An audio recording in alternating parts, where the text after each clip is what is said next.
সত্যের প্রতি শ্রদ্ধা ও সম্মান হলো নৈতিকতার ভিত্তি। এর উপর দাঁড়িয়ে আপনার মানসিকতা ও নৈতিকতা গড়ে ওঠে। আপনার যদি সম্মান কিংবা অনুভূতি না থাকে, তবে আপনার এবং একটা বন্য পশুর মধ্যে কোনো পার্থক্য নেই। তো আজকে আপনাদের জন্য স্প্যানিশ হরর মুভি মালাসানা 32 এর গল্প নিয়ে এসেছি। গল্পে যাওয়ার আগে বলে দিই, এটা সত্য ঘটনার উপর নির্মিত। আসলে ওলমেন্ডস ফ্যামিলি গ্রাম থেকে মাদ্রিদ শহরের মালাসানা 32 এর এই বাড়িতে আসার পর তাদের সাথে ঘটে যায় কিছু অস্বাভাবিক ঘটনা, এবং সেটার উপর কেন্দ্র করেই আজকের এই ভিডিও। সময়টা 1972 সাল। মাদ্রিদ শহরের এক বাড়িতে দুই বাচ্চা মার্বেল খেলছিল। খেলার মাঝে একটা মার্বেল সামনের ঘরে ঢুকে যায়। প্রথমে মার্বেলটা আনতে কেউ যেতে চায় না, কারণ এই ঘরে ঢোকা মানা। কিন্তু তবুও তাদের মধ্যে একজন এই বাড়িতে ঢুকে রুমের দরজা খুলতেই সামনের আলো আঁধারির মধ্যে চেয়ারে কাউকে বসে থাকতে দেখে, আর ঠিক পাশেই পড়েছিল মার্বেলটা। বাচ্চাটা সাহস করে কোনো রকমে মার্বেলটা নিতে গেলে চেয়ারে বসা একজন মহিলা তার দিকে ফিরে তাকাতেই প্রচণ্ড ভয় পেয়ে বাচ্চাটা ঘর ছেড়ে পালিয়ে যায়। এবার ঘটনা ঠিক 4 বছর পর, অর্থাৎ 1976 সালের, যেখানে ছোট শহর থেকে এক ফ্যামিলি মাদ্রিদের এই একই বাড়িতে শিফট হচ্ছিল। বাড়িটার নাম মালাসানা 32। পরিবারের সদস্য বলতে স্বামী স্ত্রী মানোলা ও ক্যান্ডেলা, তাদের 3 বাচ্চা রাফায়েল, এম্পারো ও পেপে। এছাড়াও ছিল তাদের দাদু ফার্মিন। তিনি ঘরে ঢোকার পূর্বে উপরতলার জানলার দিকে তাকিয়ে বলেন, এই ঘরটা ভালো না, আমি এখানে কোনো নেগেটিভ এনার্জির উপস্থিতি অনুভব করতে পারছি। কিন্তু তার কথায় সেরকম কেউ পাত্তা দেয় না। বাড়ি শিফট করতে সবথেকে বেশি প্রবলেম ফেস করছিল এম্পারো, কারণ এত দূর বয়ফ্রেন্ডকে ছেড়ে এখানে তাকে আসতে হয়েছে। তার উপর এয়ার হোস্টেস হওয়ার আরও চাপ। পেপের অবশ্য এই বাড়িতে এসে সুবিধাই হয়েছিল, কারণ সামনের বাড়িতে একটা সুন্দরী মেয়েকে সে দেখতে পেয়েছিল। তো এবার সবাই মিলে বাড়ি পরিষ্কার করে নিজেদের জিনিসপত্র গুছিয়ে রাখে। এইসব করতে অনেকটাই সময় লেগে যায়, কারণ এই বাড়ির আগের মেম্বারদের জিনিসপত্র এখনও ছড়িয়ে পড়েছিল। প্রত্যেকে নিজের রুমে শিফট হয়। রাফায়েল এবং দাদু একই রুম শেয়ার করে। কিন্তু রাতে এম্পারো রুমে এলে দাদুকে দেখতে না পেয়ে খুঁজতে বাইরে এলে রুমের দরজা হঠাৎ বন্ধ হয়ে রাফায়েল ভিতরে লক হয়ে যায়। তখনই রাফায়েলের হঠাৎ চিৎকার শুনতে পেলে এম্পারো নিচু হয়ে দেখলে রুমে ডেমনিক কারোর পা দেখতে পায়। এটা দেখেই এম্পারো প্রচণ্ড জোর চেঁচিয়ে উঠলে বাবা মা উপরে চলে আসে।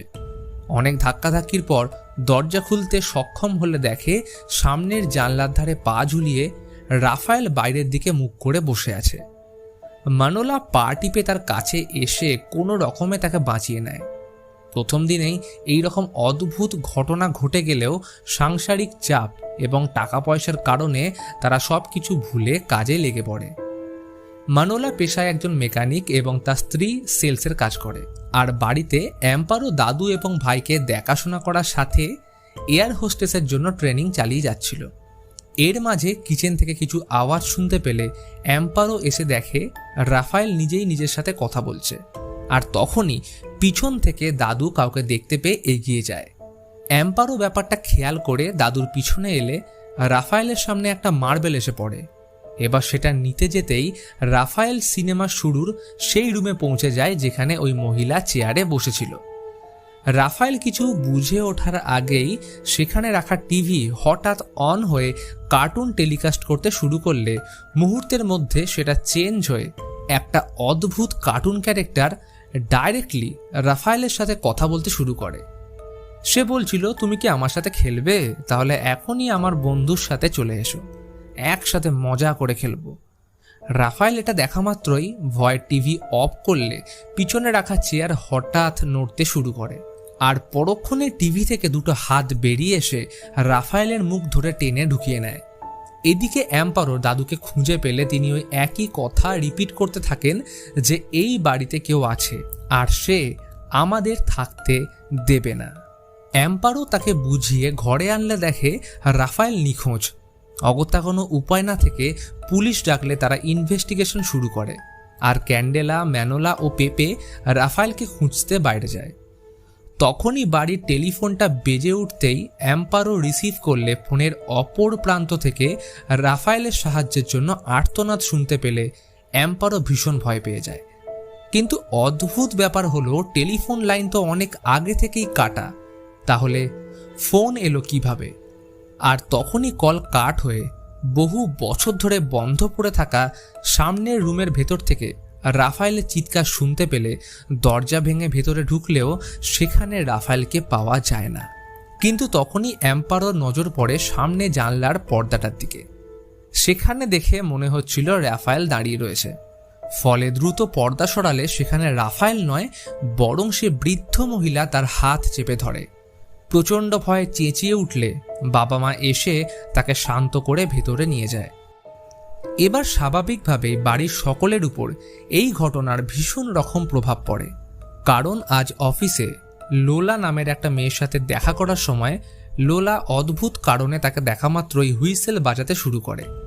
আসলে লোলা কথা বলতে পারত না, তাই কমিউনিকেট করার জন্য হুইসেলটা ইউজ করত। তখনই লোলার মা এসে ক্যান্ডেলাকে বলে, তুমি তোমার বাচ্চাদের একটু খেয়াল রেখো। এই বলে একটা প্রেয়ার বুক হাতে দিয়ে বলে, এটা তোমাদের নেগেটিভ এনার্জি থেকে রক্ষা করবে। তো পরের দিন অ্যাম্পারো বাড়িতে রাখা টেলিফোন ডিরেক্টরি থেকে সুজানা নামক এক মহিলার ফোন নাম্বার পেয়ে টেলিফোন বুথ থেকে তাকে কল করে, এই ভেবে যে হয়তো তিনি এই বাড়ির প্রিভিয়াস মালিক ছিলেন। কিন্তু কল রিসিভ করে অ্যাম্পারো নিজের ঠিকানা মালাসনা 32 বলতেই সুজানা কল কেটে দেয়। এদিকে পেপের সাথে সামনের বাড়ির মেয়েটার ভালোই গল্প জমে উঠেছিল।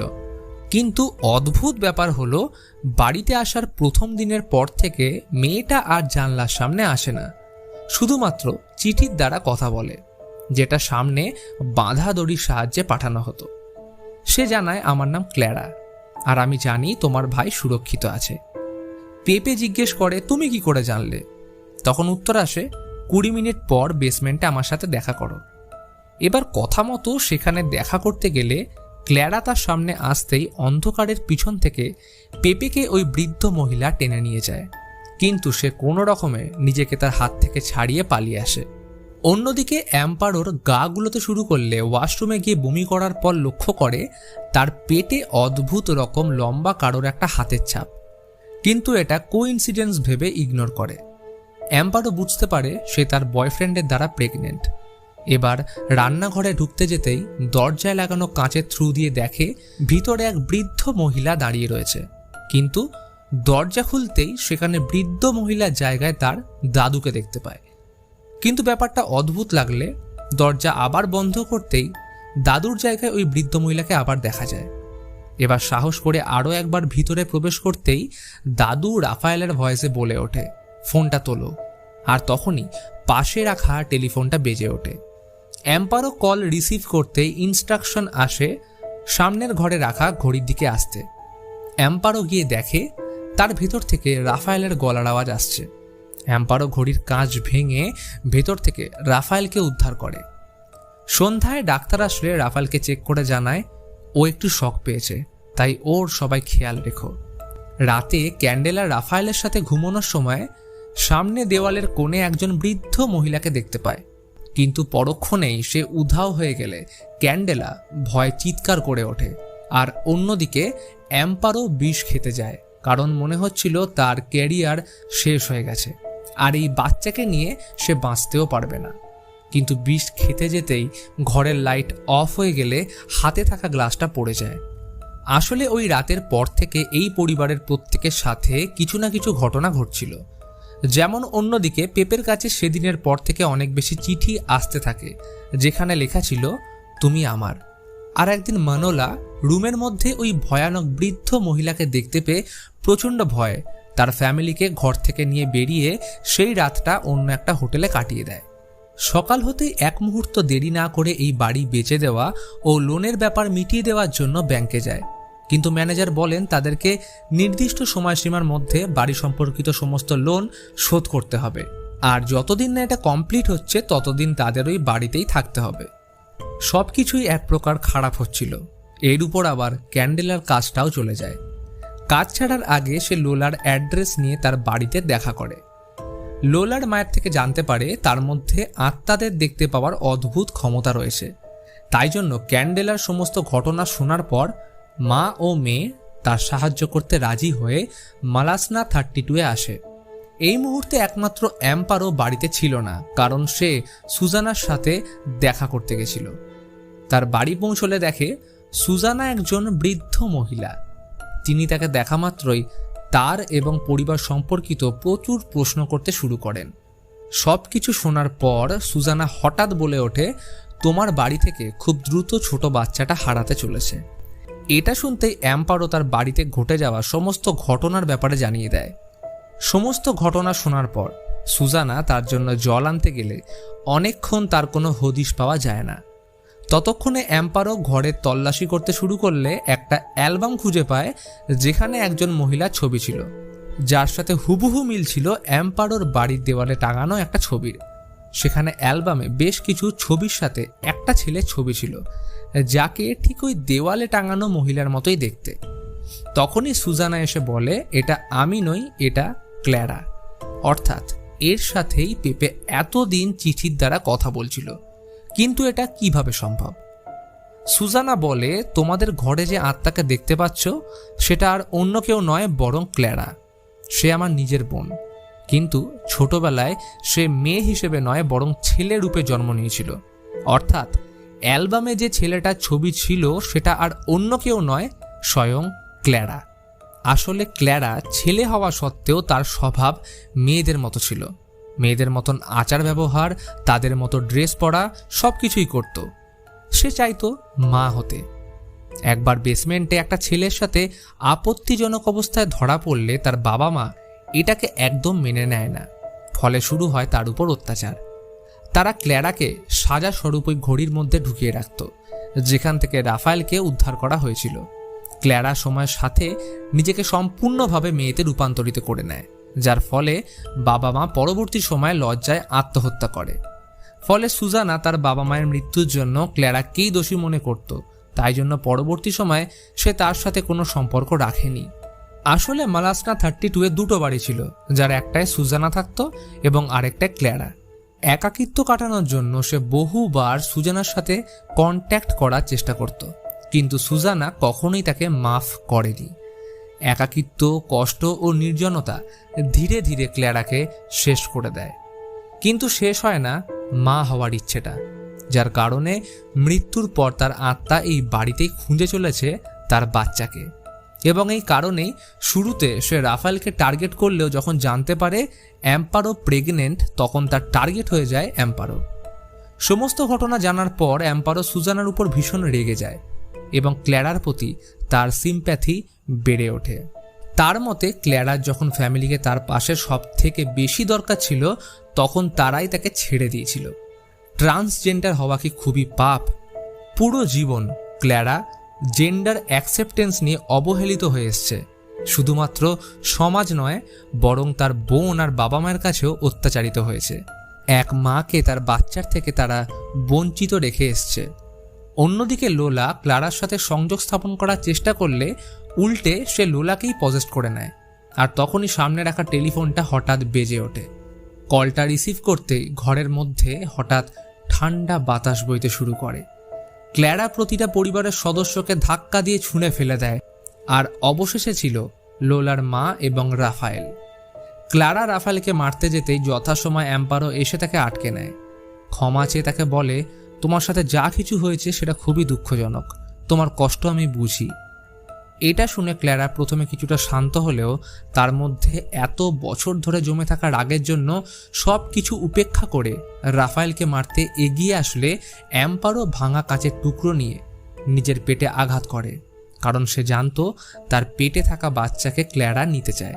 ক্ল্যারা তখন জোরে চিৎকার করতে থাকলে এই সুযোগে মানোলা পজেস্ট লোলাকে নিয়ে জানলা দিয়ে ঝাঁপ মারতেই মানোলা মারা যায়, আর লোলা তার উপর এসে পড়লে সে প্রাণে বেঁচে যায়। এবার এই ঘটনার দরুন ক্ল্যারা লোলার শরীর ছেড়ে চলে যায়। এবার বেশ কিছুদিন পর অ্যাম্পারোর ফ্যামিলিকে দেখানো হয় তারা আজ বাড়ি ছেড়ে যাচ্ছিল। আসলে মানোলা তার ইন্স্যুরেন্স করে গেছিল, ফলে তার মৃত্যুর পর একটা মোটা অঙ্কের টাকা তার পরিবার পেলে সেটা দিয়ে লোন শোধ করে তারা পুরনো বাড়িতে ফিরে যায়।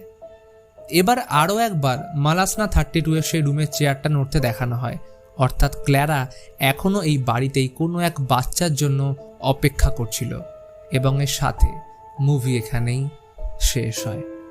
তো বন্ধুরা, কেমন লাগলো তোমাদের আজকের এই গল্পটা কমেন্ট বক্সে জানাও। ভিডিও ভালো লাগলে অবশ্যই একটি লাইক, আর তার সাথে যারা চ্যানেলে নতুন আসছো তারা সাবস্ক্রাইব করে বেল আইকন অন করতে ভুলো না। তো এবার ডাইনি বিদ্যা নিয়ে হরর মুভির গল্প জানতে হলে বাঁ দিকের ভিডিও এবং টার্কিশ হরর মুভির গল্প জানতে হলে ডান দিকের ভিডিওতে ক্লিক করুন।